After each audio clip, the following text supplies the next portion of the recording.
Good morning and welcome to year number 5 of Pitt to the Point.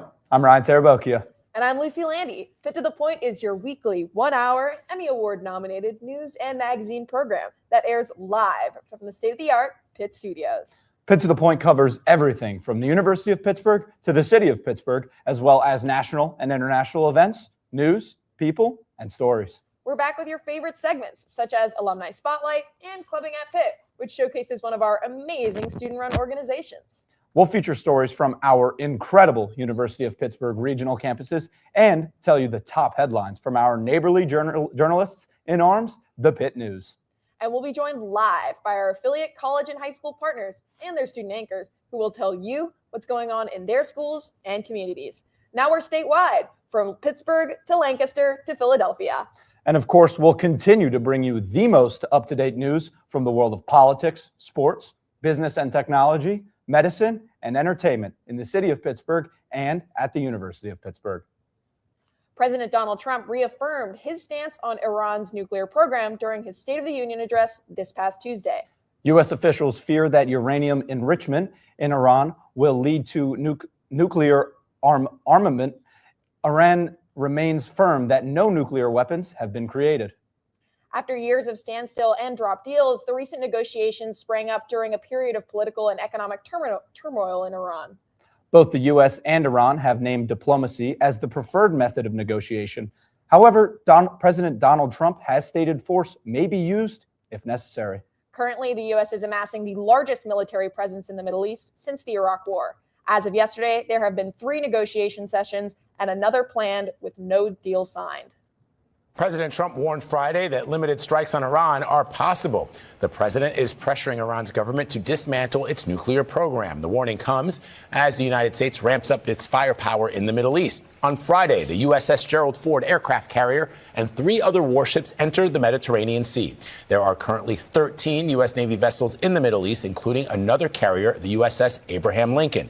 It is the largest military buildup in the region since the Iraq War in 2003.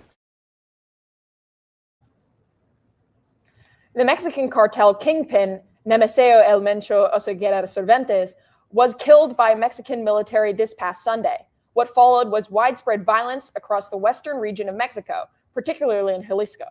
Members of El Mencho's group, the Jalisco New Generation Cartel, set fires, blocked roads, and clashed with enforcement officers. In the aftermath, the U.S. Embassy imposed a shelter-in-place order to Americans in Mexico. While the order has since been lifted, a travel advisory remains. Now, officials are concerned about the El Mencho-shaped hole in the cartel power structure. Continued conflict is possible if individuals and groups vie for power. Furthermore, while the brunt of the violence seems to have passed, Mexico's position as a host country is currently being questioned. The 2026 World Cup is slated to hold multiple games in Mexico, while both Mexican President Claudia Sheinbaum and FIFA President Gianni Infantino are confident the country will be safe and secure by June. Some are worried cartel conflicts are not over. As tensions rise between immigration and customs enforcement and the public, students across Pitt's campus have made their voices heard. While demonstrations have popped up throughout the year, most recently, students protested a job listing from Customs and Border Patrol on a Pitt employment website. While no official statement has been given to Pitt to the Point, a spokesperson has stated that job listings are not necessarily a reflection of the university's values. Additionally, according to an article titled Best Practices for Visits by Government Officials, Pitt recommends contacting the Pitt Police if a potential ICE officer approaches you. Pitt students protesting ICE are not alone. College campuses across the country have seen demonstrations, big and small.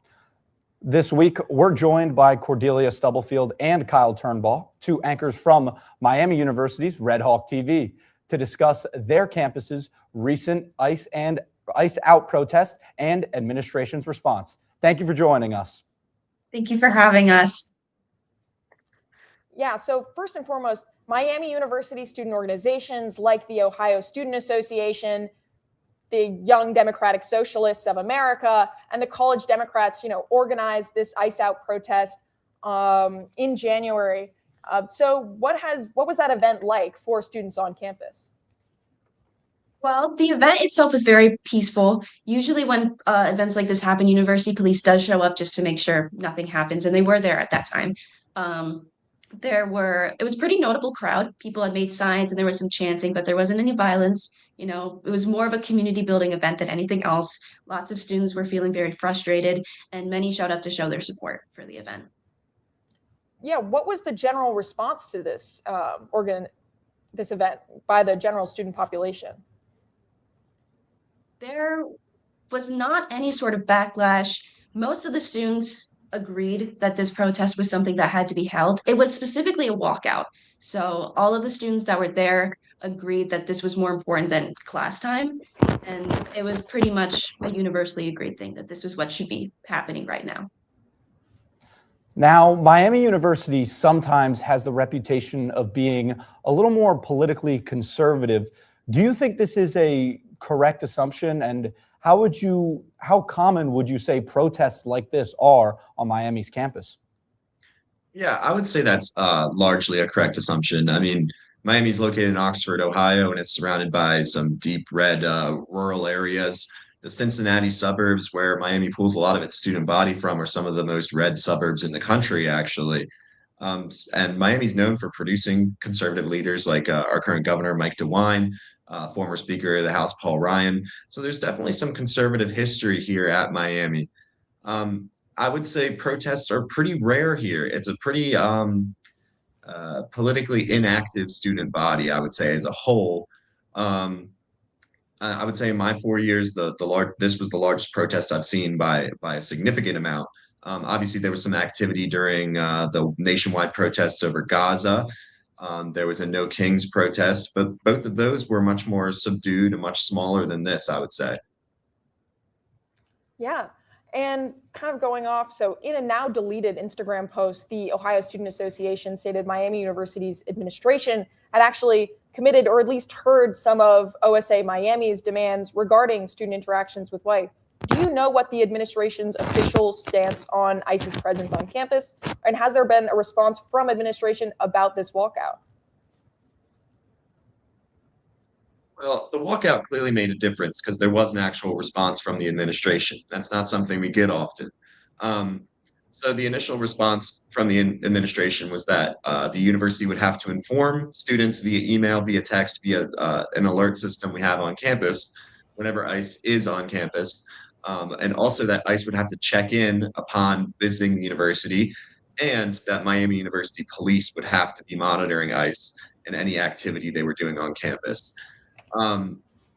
I would say the university is yet to really take a firm stance on this. This is obviously a step towards a direction, but the fact that they deleted this post shows that there's some kind of uncertainty. There's some kind of need for clarification. We ultimately don't know what's happening behind closed doors, but the student body has made it clear what we want, and we're going to see if the administration follows through. And it's true that in Hamilton, where we have a branch campus, there is an ICE detention center, which is a major threat to any undocumented students at that campus, most importantly. So the university needs to take a stance here, and we can't say for certain what that's going to be, but maybe this is a step in a direction, in a certain direction. Yeah, so just going off of that, do you think that, this walkout can inspire future political action on your campus? Yes, I know for a fact that the Ohio Student Association plans to have more events like this.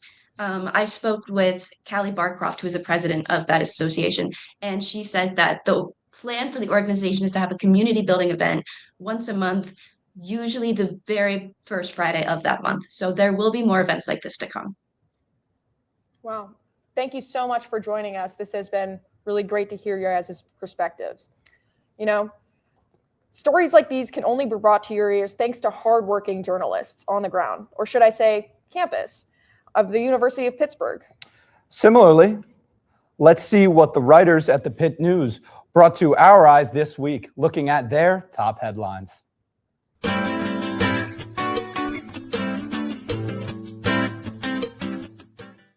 When you think of an athlete getting ready for a game, You usually think about their preparation physically and mentally to help them be their best. What you don't think about is the way the athletes prepare on how they look and getting their outfits, hair, or makeup ready for the game. Black athletes have been forced to excel in their sport without being quote-unquote too black. You can't wear this, you can't look like that while you compete. Now times have changed, and so have expectations for black athletes, thanks to the legends who have helped change those standards. On January 22nd, David C. Frederick Honors College at the University of Pittsburgh celebrated the 20th anniversary of the Allen L. Cook Spring Creek Preserve gift that was remodeled in Pausvere Hall. Hi, I'm Dr. Josh Cannon, Director of Research at the Frederick Honors College. And this Pitt Day of Giving, we are celebrating the 20th anniversary of the Wyoming Field Studies program at the Allen L. Cook Spring Creek Preserve. In the last 3 years that I've run programming there, I've seen students push themselves to their limit, hike further than they thought possible, and literally get their hands dirty while collecting data. While we believe the program is already exceptional, your gift to the Wyoming Field Studies program helps ensure further growth and increased impact on the future generations of the Frederick Honors College. Up next, we're taking you up into the atmosphere, but in more ways than just one. And learn about the ways you can make something delicious and nutritious while staying in the classroom right here on Pitt to the Point.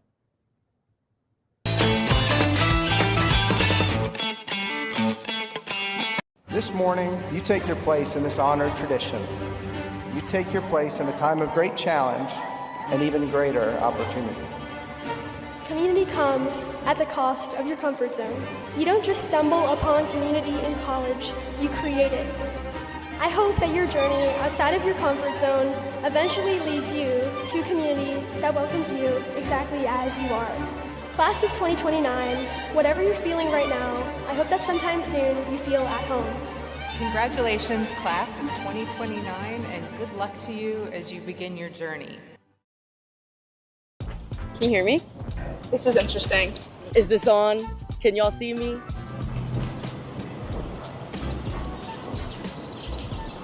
Do I just talk? Pitt basketball beating WVU in the backyard brawl. Favorite Pitt memories running out during the backyard brawl. Pitt's a beautiful place. I'm graduating in a couple of weeks. I'm really sad about it. I really am so grateful for the time I've had here. My favorite Pitt memory was defending my thesis this year. And ever since the first day of classes, we've been friends because we're directionally challenged.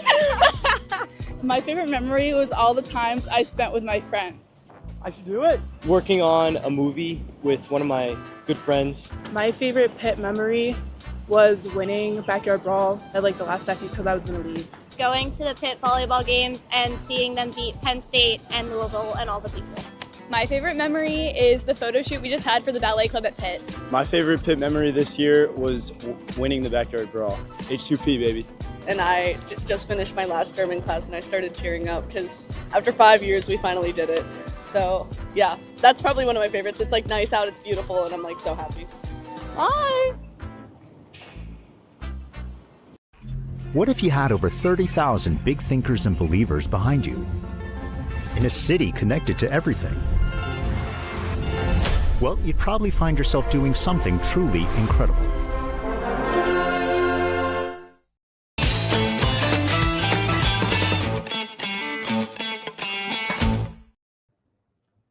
Thanks for tuning back in to Pitt to the Point.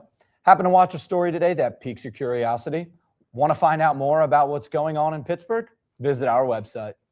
That's right. If you want to find out more about the world of politics, medicine, business, technology, and more, log on to pittothepoint.com. Not only can you see clips from today's show, but you can also read about the topics that interest you and more. Check it out at pittothepoint.com.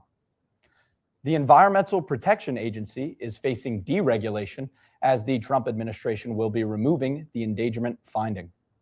This is the largest deregulatory action in U.S. history. The endangerment finding was established during Barack Obama's presidency. With more, we turn to political reporter Maxine Van Norwick. Maxine?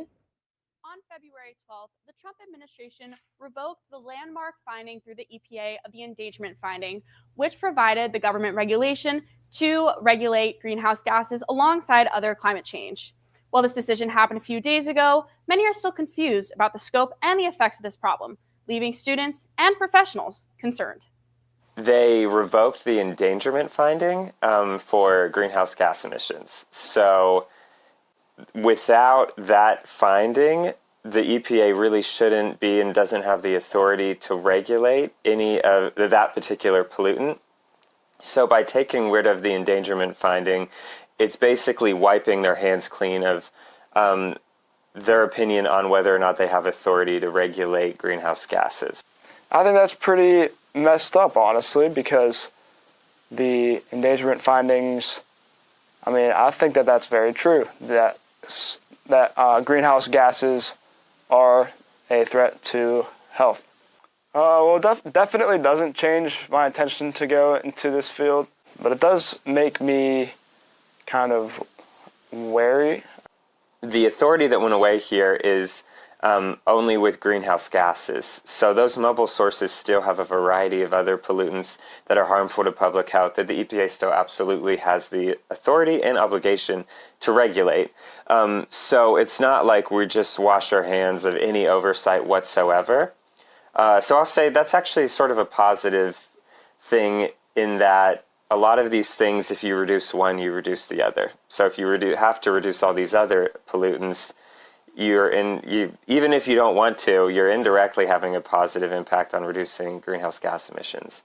There are options for people if they're interested in taking action on this. You can speak to county council. You can go to one of these Allegheny County Board of Health meetings. We have the power to push for greater regulation at a state level, as well as at county and local levels. There's a whole lot of things that we can be doing, even if this particular thing got a whole lot harder. And the last thing is, this is going to last, this is a 3-year thing, hopefully. At the end of this administration, we have the opportunity to have a new administration, and a lot of this is, not every bit of it, but a lot of this is, I guess, revocable yet again. So we can kind of restart the effort and try to rebuild what we are losing. Trust science, especially in this case. Legal action has been filed against this decision, including a filing in D.C. with the American Public Health Association, the American Lung Association, and other groups. For Pitt to the Point, I'm political reporter Maxine Van Orbeck. Ryan, Lucy? Thank you, Maxine. Artemis 2, NASA's first step back to travel to the moon, has been delayed until no further than this upcoming April. Artemis 2 will involve sending multiple astronauts out of orbit to the loop around the moon and land back on Earth over the course of 10 days.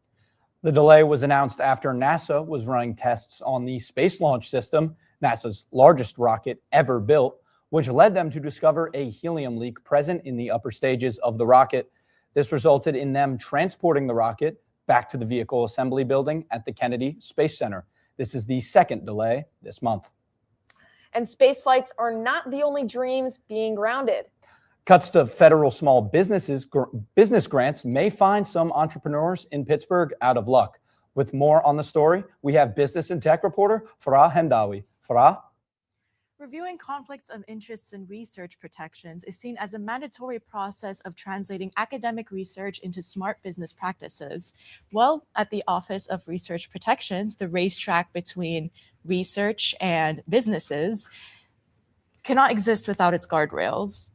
Is the Conflict of Interest Office. So we are the group that maintains the university, the shared university and UPMC disclosure system. We also use the information to identify conflicts of interest, primarily in research, to ensure that we're protecting the integrity of our university research. I'll use a startup company example. So if we have a faculty member who develops technology here, they work with our Innovation Institute to potentially then create a startup company. And then that's when they would work with the Innovation Institute to potentially option or license that IP to their startup company to further develop and hopefully commercialize it. So that creates a conflict because they are faculty here, they're an investigator here on ongoing projects. Looking at research misconduct when people actually make up data or fabricate data, we do those investigations. We do radiation safety, biosafety, anything remotely related to compliance with all the federal rules and state regulations that may have to do with research as part of our office. Conflict of interest is only one part of it. For example, I have a company that develops a drug, and then I want to test the drug back here at the University of Pittsburgh. Then, of course, even though I have the best intentions as an investigator, if the drug test is successful, there's always a concern about unconscious bias in terms of looking at the data. That's why we need a conflict management. The SBIR program involves SBIRs and STTRs. They're two different funding mechanisms, grants to small businesses to help them with their research projects to develop new devices. They involve partnerships with research institutions, so they are very important for our startup companies. The fact that these programs are stalled is negatively affecting the ability of our startups to do that. So these are important programs that have been around for years. All of the federal research money, the biggest use of it is to hire people, to basically create jobs for people to do the work. And without the funding, they're not going to come. So not creating jobs, not creating innovation here. The SBIR grants can support a small company, which can grow into a large company one day. Conflicts of interests and research protections cement Pitt's legacy as an academic and research institution. But it begs the question, how will this translate and ignite business innovation in the city of Pittsburgh? For Pitt to the Point, I'm business and technology reporter Farah Hindawi. Now let's look at Pitt Beat reporter Natalie Fogel. Pitt opened a new building for the School of Health and Rehabilitation Sciences, also known as SHRS. This building has teaching kitchens, and multiple faculty members from SHRS and the School of Public Health collaborated with a culinary class to make planetary health recipes that not only help the human body, but also the earth. The truth of the matter is, and I say this as a professor, we learn from each other. So student to student, you're going to learn more that way than somebody just giving you the information. But I think in the context of food, it's inherently a communal activity. I mean, this is what brings us together, right? This breaking of bread, and there's nothing more communal than coming together to prepare a meal and then share it afterwards. While all students were given the same recipe, each group had the freedom to make any preferences on flavors or even cultural preferences. Public health is about making sure that we protect all communities, young or old, from wherever they live. And nutrition makes sure that we have well-being and we support and grow everything in our body. So it is not only about food and nutrition, it's about how we do that sustainably. And the main ingredient of our dish is lentils. And lentils require the least amount of oxygen to grow. They also require the least amount to prepare. Our dish is influenced by the Caribbean region where I come from. So I come from Suriname. So we have masala in there, we have turmeric in there. You get from all the tables different flavors. I've done a lot of work with the Office of Sustainability in the Health Sciences thus far. Got introduced to Corey and loved her passion and initiative for incorporating sustainability topics into planetary health. One of my favorite things about this program and the projects that we've worked on is the opportunity to collaborate interprofessionally with other health science students. Seeing how students from different healthcare disciplines can come together, learn a common skill, take those skills and then spread the word about how food can be used as medicine, how food can help improve wellness and quality of life.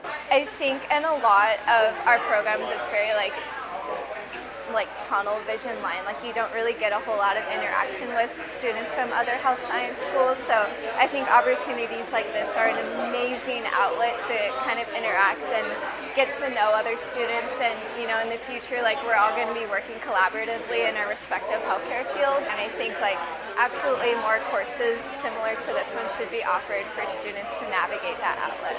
For me, a university is that time when you're trying out new ideas, new skills, new knowledge.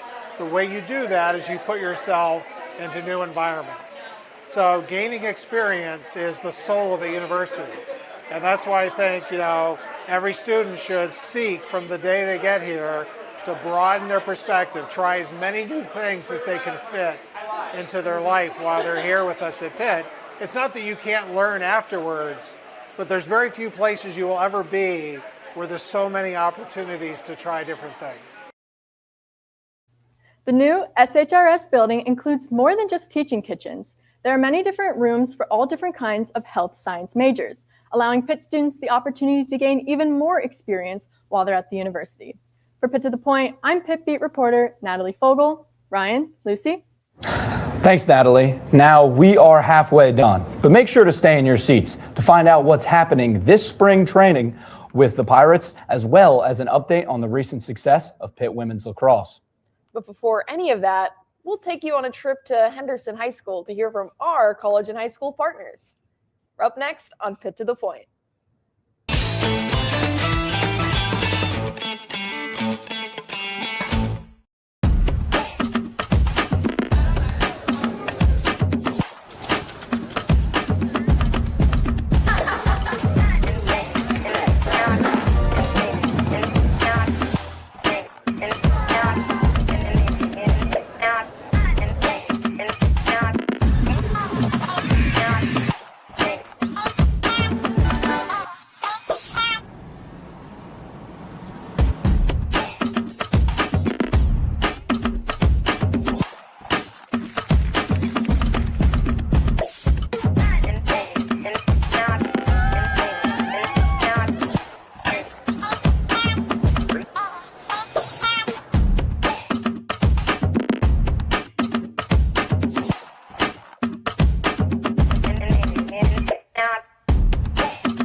You are why we believe it's possible at Pitt. We each became a part of something larger than ourselves. Paige Allen. Thank you.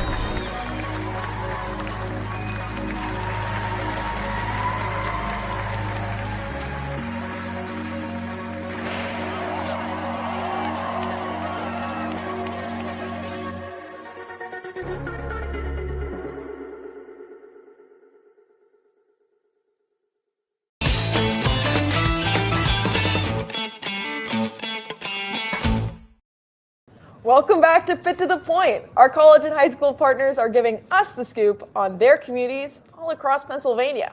Let's welcome Megan Dean and Caroline Dolan from B. Reed Henderson High, all the way in Westchester, PA. How are y'all feeling? We're feeling good. How are you guys feeling? Fantastic. Ready to hear this story. The Unified Bocce team is a very special part of our school because it creates a community where students from all over the school and different clubs can join together and work together in a fun sport. It's a very important part of our school. The team thrives off their teamwork and environment. The uplifting and inviting traits of the club nourish the lifelong bonds that have been made during the game. On Tuesdays and Thursdays, the team comes together to sharpen their skills and prepare for any upcoming games. The pure excitement demonstrated in every game, practice, or bonding event explains the great success they have and are projected to experience in the upcoming season. Oh, I love bocce just because I love to make all these new friends and just like interact with all these different kinds of people, and it's just such a great experience because it makes me so happy. Typically we practice Tuesdays, Thursdays, and so we'll practice by just setting up these bocce courts and we'll just roll a polina. My team is very close knit. We get the job done. We get like more points in. We get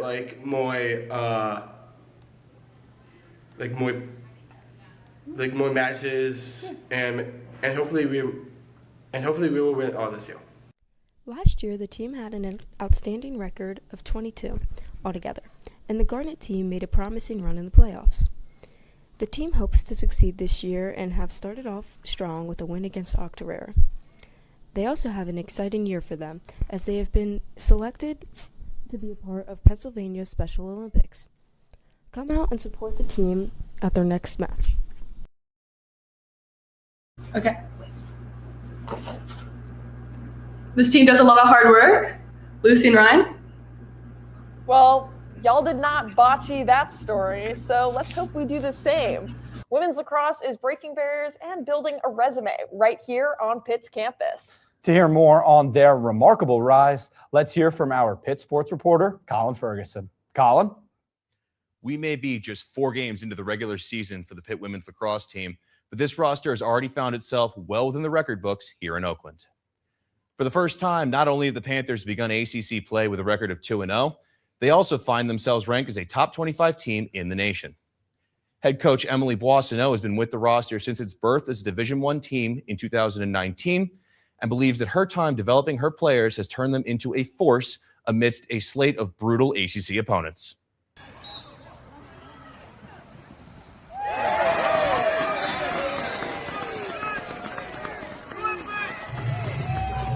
A big part of the conversation has really been like we belong here and that we believe in ourselves. I think that this team has always been extremely resilient and very confident in the team. And now it's just about going out and following the game plan and showing to ourselves that all this work has kind of paid off. I think this team does a really good job wanting that win, and so their fight for the win and that resilience, that grit, kind of what I'm talking about, has really pushed us in the past and is pushing us now. I think there's been a shift this year because now we're going up in the game and we're winning the games, and then now we have to learn how to manage that lead. I think that's probably the biggest shift for us this year is we don't have to play like we're coming back all the time. And I think the Virginia Tech game was a great example of that. We have an early lead. And now when we're making mistakes, we feel like we have to come back, and that's who we have been in the past because we've needed to be that. So our mentality is shifting a little bit in the sense of, okay, now we're winning games. Let's manage this emotion instead of fearing it. I honestly, our fitness has gotten better every year since we've been here, which I think is pretty insane because I don't think that there's a game where we've gone in and we haven't been able to compete when it comes to fitness. The ACC is also the fastest conference in the country, so you have to be fast to compete. So I think that obviously is a huge plus for us. But honestly, I think this team was built off of resilience and character, and so I think now we're at a point where we have the skill and the mental capacity to be in these games. And so our resilience and our character and our grit, I think those are just going to be the pushing points to take us over the edge. Yeah, I mean, we want to play fast. I think that's always been the case. We want to play fast on defense. We want to play fast through midfield, and then we want to play fast on offense, and we want to shoot the ball a lot. We're learning to manage that pace with the pace of the game a little bit. Yeah, I mean, they're a ton of fun to watch. I just think if you're someone that loves sports, that this is a great place to come, and the games are a lot of fun. Like Highmark's a ton of fun, I guess is what I'm saying. And we play the best teams in the country, so you're not going to have a bad game. There we go. The Panthers take a field trip to South Bend, Indiana in order to face the number 8 ranked Notre Dame Fighting Irish on Saturday, with live coverage beginning at 12 noon. After that, they return home to the Steel City to play the Virginia Cavaliers on Wednesday at Highmark Stadium in the South Side. From Pitt to the Point, I'm Pitt sports reporter Colin Ferguson. And now for more sports, we'll send it to our City sports reporter, James Carter. James? While the weather might not quite show it yet around here, baseball season is just around the corner, and the Pittsburgh Pirates are almost ready to take the field after their busiest offseason in years. Already on with an elite pitching rotation, General Manager Ben Sherrington made it a point of emphasis to add a couple new weapons to the rotation. The team is playing well down south and is giving fans plenty of optimism and excitement with their play in Bradenton, Florida. Oh, now the fly ball here for Connor Griffin. That is up towards the green monster and long gone. Second home run of the game for Connor Griffin. Connor Griffin has been a standout for the Pirates so far in Bradenton, hitting 2 home runs in the team's 16-7 victory over the Boston Red Sox. Griffin is currently ranked as the #1 overall prospect in the MLB's farm system rankings, yet it is unclear whether or not he will join the team on opening day. However, his potential has Pirates fans salivating over what should be a new era of success in Pittsburgh. Ben Sherrington has been active this offseason, adding pieces to complement the Pirates' pitching rotation, including power bats Marcell Ozuna from the Braves and Ryan O'Hearn, formerly of the San Diego Padres. What they were capable of with this pitching staff. I love that piece of hitting. Get that run in. That's a veteran hitter trying to knock in the run and give the Bucs the lead. I love it.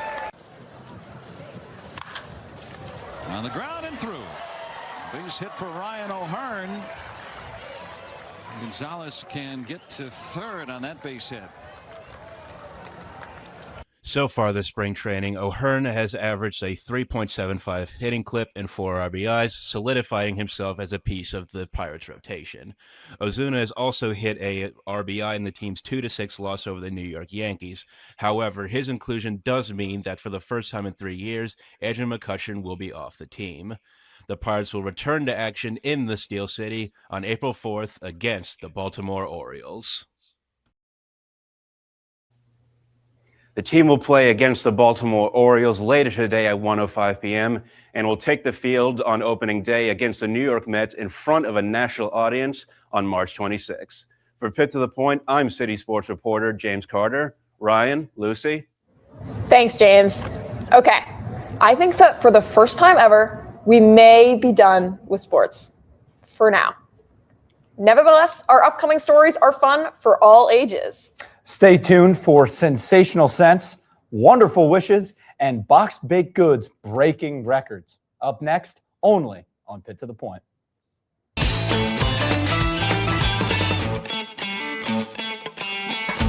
Someone a long time ago had an idea that we could change the way we do things.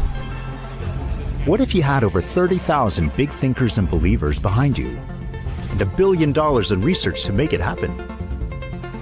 With a will that never quits in a city connected to everything, well, you'd probably find yourself doing something truly incredible.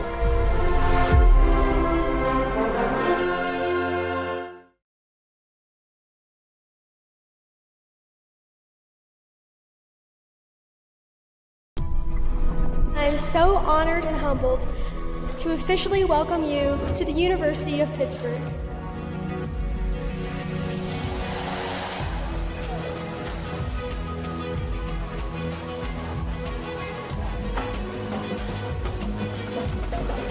Never in our 238-year history has a Pitt education been so much in demand.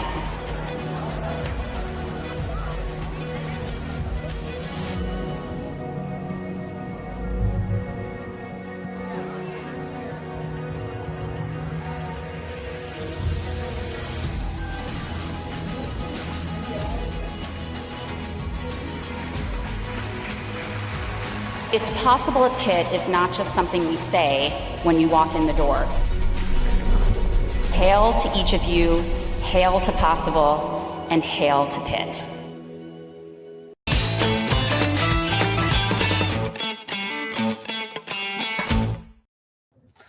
No matter the weather, no matter the season, candles are always a must. You can find them in any apartment or house Sometimes your roommates may even steal yours, Michael. And guess what? At this passionate Pittsburgh business, you'll even have the chance to make your own, with your friends, of course. So they'll have no need to steal them. With more, here is entertainment reporter Jade Davis. Jade? In 2016, an idea started with just a candle and a dream. Kayla Brinka came up with Pittsburgh Candle. Pittsburgh Candle is located in the north side of Pittsburgh. Because of the success of this business, she's opening another location in downtown Pittsburgh, offering many amenities such as candle making and flower making, as well as private run events. Hi, my name is Kayla Branca, and I own PGH Candle, and soon to be the studio by PGH Candle located in downtown. So I've always been a candle lover, and I could never seem to find a clean burning candle that lasted a long time, that burned evenly the entire way down where you felt you got your money's worth. So we started making candles as a hobby, and we got our first wholesale order back in late 2016, and I kind of thought to myself that I could make this into a business. We created a small line of products, and then another coffee shop wanted to carry them, and then another store wanted to carry them. And then in early 2017, we got our first studio over in Wilkinsburg, where we started making candles up until the pandemic, where we moved into a home studio because it was easier at the time with all the restrictions. And then in a pop-up store at Ross Park Mall. And then the following year, we opened our flagship store in the north side. And fast forward to 2026, we're opening our second location downtown. We've been doing workshops off-site for a long time. We've partnered with Simmons Farm. We've partnered with a bunch of different breweries around town. And people like to get out and do more than one thing. So it kind of works out for us because when you're making a candle, you need about an hour, hour and a half for that candle to set.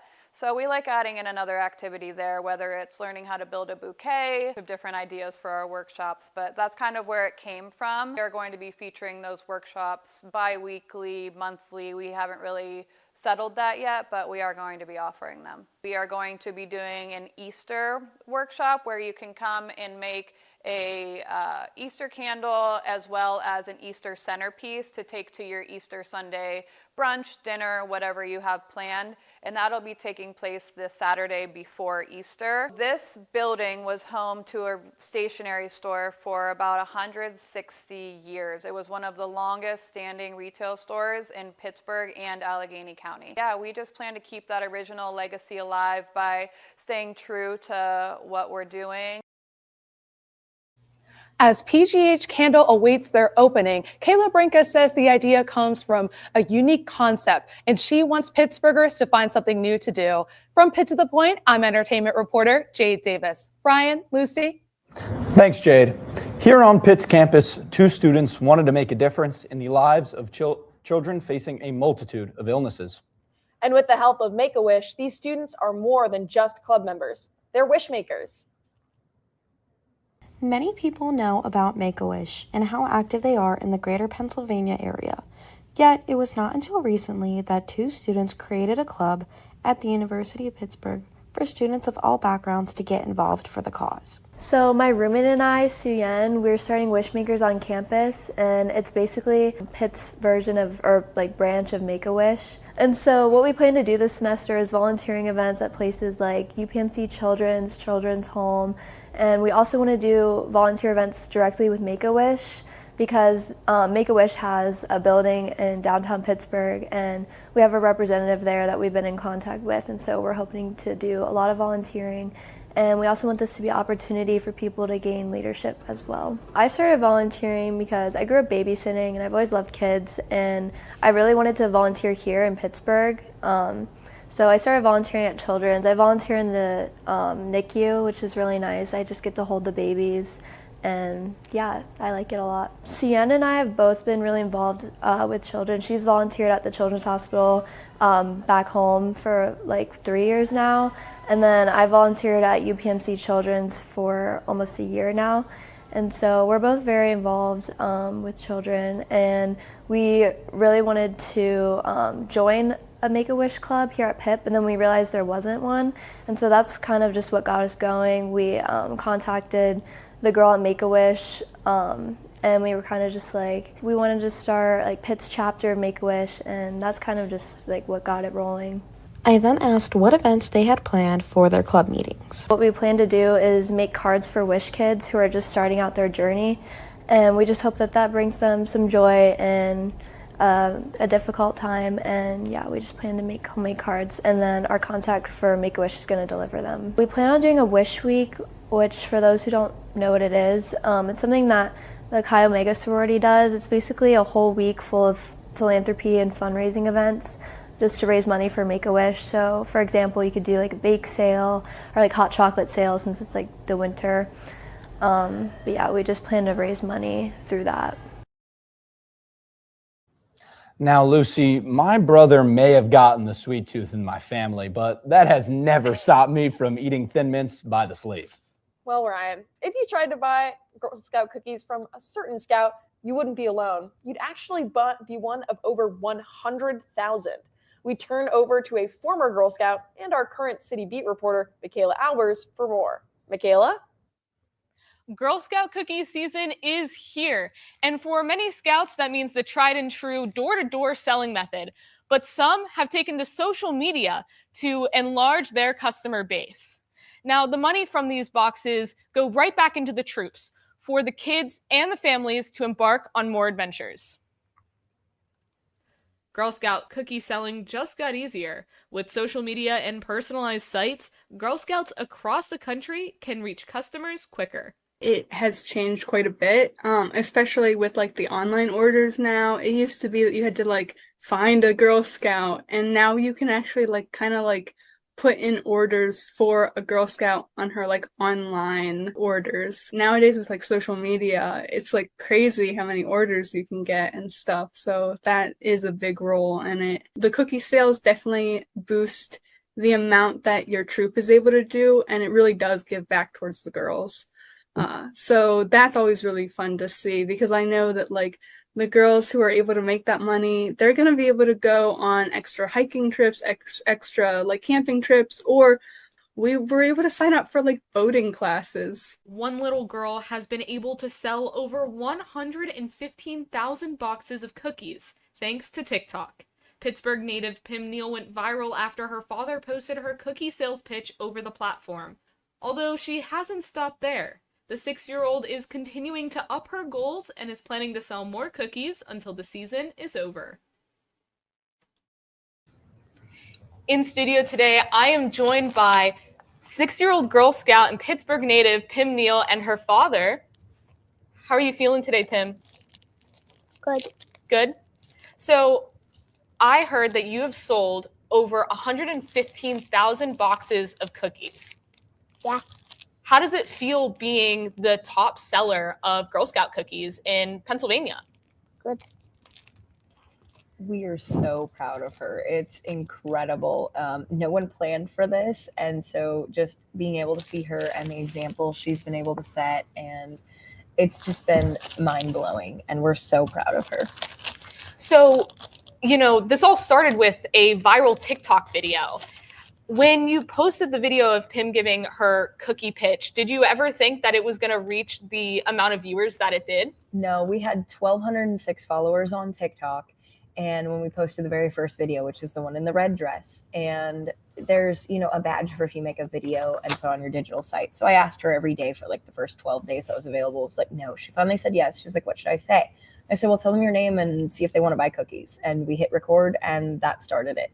Well, as we grew to more, Pim tackled the fundraising 101, tell people exactly what you need.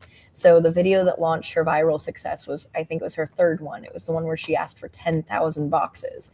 And in a 12-hour period, I wound up making a Facebook post going, when she asked for 10,000 boxes, she did not mean you had to do it right this moment. But by then, they'd already done 16,000. And the next morning, with 3 minutes to spare in a 24-hour period, she had sold 20,008 boxes in that 24-hour period, because she was so direct about what it is that she needed to accomplish. And from there, it's just been growing. Wow. And you recently got to meet Mayor Corey O'Connor, who dubbed PIM Day. Yes, February 20th, every year in the city of Pittsburgh will now be PIM Meal Day. How did it feel being in that room with the mayor and getting your own day? Good. Good? It was really exciting, and we did not know it was going to happen. I ate some of the mayor's Thin Mints. You ate some of his Thin Mints? I had a whole package. He was very nice and shared Thin Mints with her, and we're just so proud of her because, I mean, a lot of 6-year-olds right now, they're just, you know, trying to figure out, like, what outfit they're going to put on, and here she is strategizing how we're going to sell the most cookies. Excuse me. Good manners. So, you know, we've seen Pim in a lot of light in the media over being a Girl Scout, but, you know, what else does Pim like to do for fun? I mean, she's just 6 years old. I'm sure there's a lot of different activities she's gotten to try. What is kind of her thing right now? What do you want to answer the question? Do you want to talk about what you like to do for fun? Color and watch my iPad. She likes to color. She likes to watch her iPad. She also enjoys going to the trampoline park. Her baseball team is about to start back up again.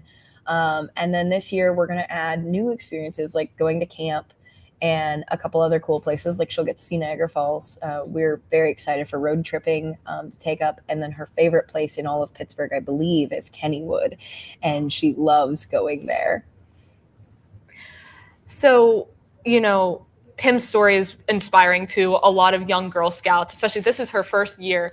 And, you know, just as a kind of a wrap up, what do you hope for her to inspire in other little girls? Well, it's been really cool because even like there's 111 councils and they all have different rules. And a lot of people are really disappointed that some of their council's rules don't allow this kind of thing.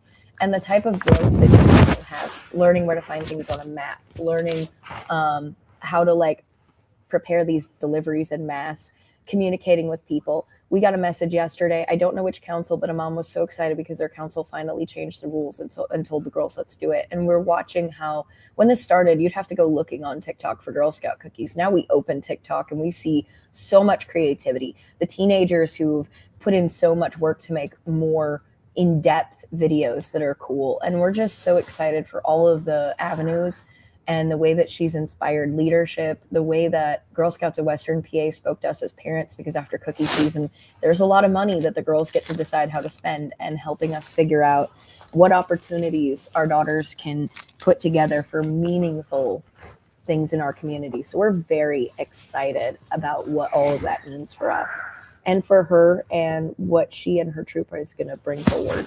And we're excited that this weekend she finally gets to live her dream of selling cookies at a booth. Well, thank you guys so much for joining us today. And don't worry, if you haven't gotten Girl Scout cookies yet, the troops here in Pittsburgh are selling until March 22nd. For Pitt to the Point, I'm City Beat reporter Michaela Albers. Ryan, Lucy? Well, she might have a few more sales happening here in the Pitt to the Point studio. So we'll have to see how that goes. I might have to open my checkbook. So the show is almost over. But wait, I think I hear the people of Pittsburgh calling for an encore. Well, I think our regional campus reporter, Nathan Newmar, might just have what they need. And stay tuned for a story that will have you up in arms. All this and more right after the break on Pitt to the Point.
Ryan, the show so far has just been music to my ears. What else do we have in store? Well, Lucy, Johnstown may join that choir of good news with their symphony. Let's hear from our regional campus reporter, Nathan Newbar, with the story. Nathan? The Pascarilla Performing Arts Center is celebrating their 35th anniversary with the Johnstown Symphony Orchestra. The Johnstown Symphony Orchestra has been with them every step of the way. When the Pascarilla Performing Arts Center was built, it officially became the home of the Johnstown Symphony Orchestra. It is an incredible venue. I think it's very surprising when people first come to the venue and are like, oh my gosh, I didn't realize this is here in Johnstown. It offers a wonderful opportunity for people of the public to come and experience a beautiful event or a concert. It is very important that we serve the campus and the community, and we do so by presenting the performing arts, by being a venue where a lot of times young people in the area, in the Laurel Highlands, it's their first experience. I'm lucky to say that we have the collaboration of many arts organizations, such as the Johnstown Concert Ballet, River City Brass Band plays here too, as well as the Johnstown Symphony Orchestra. Our stage crew is majority students, so they actually help run the PPAC. Without them, we couldn't do what we do, and the fellow arts organizations couldn't present and perform in the communities. We have a lot of musicians that also perform in Pittsburgh with the Pittsburgh Opera and the Pittsburgh Ballet and the Pittsburgh Symphony Orchestra as well. Our music director is James Blatchley. He is a Grammy award-winning artist and musician, and he was also nominated last year for 2 additional Grammys as well. We really are trying to make sure that it's accessible to anybody at any type of economic status that they currently are. So we actually have a ticket called Pick Your Price. It begins at $10, and it is an opportunity for anyone in the community to come and just see what we're all about without having a huge financial investment into our concerts. We have seasoned subscribers who have been with us since the Pascarilla Performing Arts Center has opened and have had the same seats for literally decades, which is really neat. So again, we're tied to the hip. For us to be able to have successful concerts, you know, it's really important that our venue is able to uphold those expectations for the quality of music we're trying to perform for the region. The Pascarilla Performing Arts Center. Their next show will be on March 14th. For Pitt to the Point, I'm regional campus reporter Nathan Newbar. Ryan, Lucy. Thanks, Nathan. Now, the University of Pittsburgh Alumni Network is one that reaches far and wide. Today, for our Alumni Spotlight, we highlight a distinguished individual who's found long-lasting success.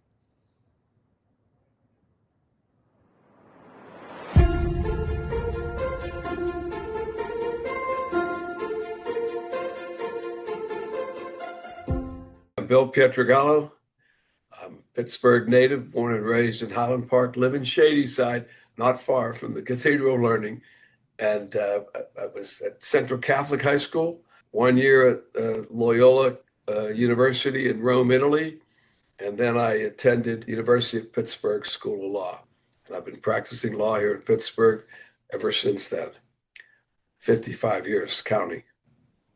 In my career, I was privileged to represent 2 of Pittsburgh's largest law firms when they got sued. I also did a lot of airplane crash cases. A number of years ago, I was asked by the justices of our Supreme Court to serve on the disciplinary board of the Supreme Court of Pennsylvania, and indeed for 1 year to serve as the chairman of that board. I love my work.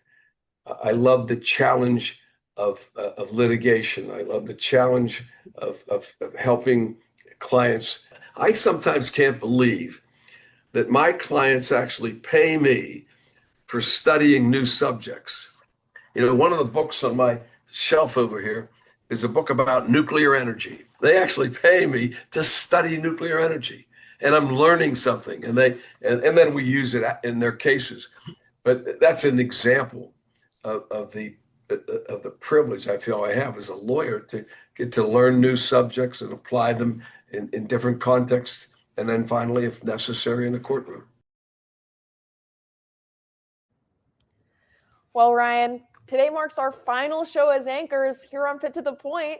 But don't you guys worry. We will be back on air this semester and maybe even getting involved behind the scenes. It has been our pleasure to bring you all of the news across the city and University of Pittsburgh, as well as news from all across the world.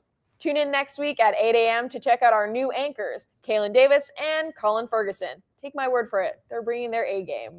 A special shout out to our news director, everyone in the studio producing, and our technical directors, and to our floor director, David Cook, making our lives so much easier. But until next time, so long and farewell. I'm Ryan Tarabokia. And I'm Lucy Landy. Thank you for watching us and everybody else on Pitt to the Point.